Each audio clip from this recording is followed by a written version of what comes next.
নমস্কার, কেমন আছেন? আমি আজকে রান্না করব লোটে মাছের রেসিপি আপনাদের সঙ্গে শেয়ার করব।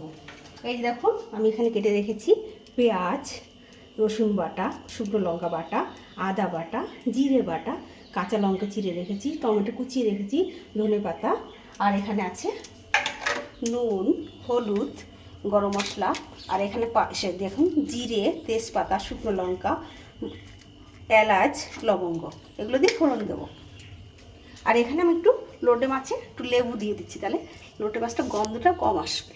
তেল দিয়ে দিচ্ছি, সর্ষের তেল, আর তার সঙ্গে ফোড়নগুলো গুছিয়ে রাখছি, সেগুলো সব দেবো।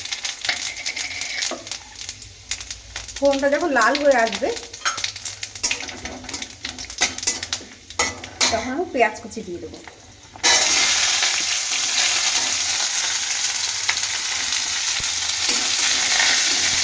পেঁয়াজটা লাল ভাজা হয়ে গেছে, এবার আমি দেবো রসুন বাটা,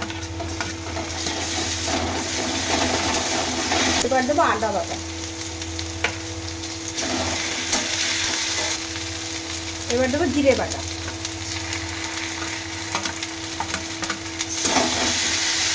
জিরেটা একটু ভাজা হয়ে গেলে দেবো শুকনো লঙ্কা বাটা,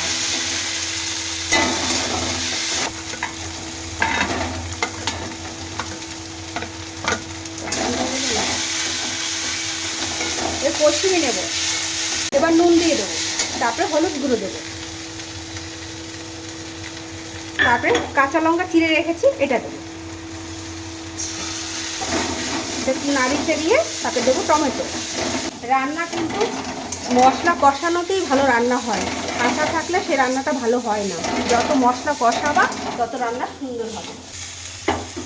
তো জল ছিল মশলা, সেটাও দিয়ে দিলাম।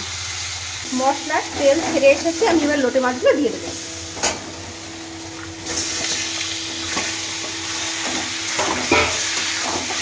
লোটে মাছগুলো দিয়ে সুন্দরভাবে কষিয়ে নেব। নামানোর আগে একটু গরম মশলা, একটু চিনি আর একটু ধনেপাতা দিয়ে নামাবে, খেতে খুব সুন্দর। আর বাড়িতে তোমার করে অবশ্যই খেয়ে দেবে। লোটে মাছ রান্না করা রেডি। লোটে মাছের যে জলটা গলেছে তাতেই রান্না হয়ে গেছে। ভিডিও তোমাদের ভালো লাগলে আমার পাশে থেকেও কমেন্ট করে জানিয়ে তোমরা।